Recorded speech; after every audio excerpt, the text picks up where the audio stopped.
Singumkhandlu sihlale phansi saphuma nesinqumo sokuthi kuzomela kube nobufakazi.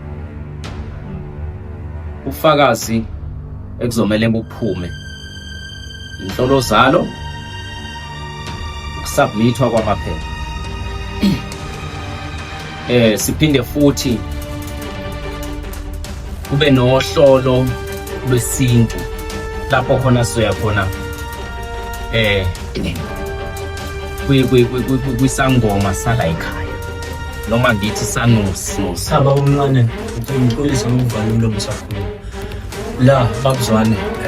Ngicabanga ukuthi mina i-DNA iyona efanele yenzeke ebalekile. Indaba zezanusi nezangoma namaphepha akubalika kunjani babuzwane? Iqiniso impela. Kunjani saba umncane? Yebo, Mina ngugasa ngithi konke okuvunyelwana ngakho ngizokwenza. kunjalo. Anginjalo.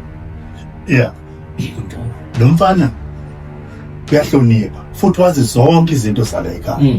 Angahlala lesitalo sobukhosi. Akusho lutho ukuthi lokhu bekengekho ehambile. Kodwa into ebalekile ukuthi yena unezinto eziningi ezanazo. Umqondo ukuthuthukisa izinto nokuthi abantu bakwazi ukuthi bahlomuleke nebi ngomqondo wakhe. Hayi lo nto isho umuntu ohlala emakhaya wazi ngokuhlala engazi lutho lento zakhe lezo. Hayi.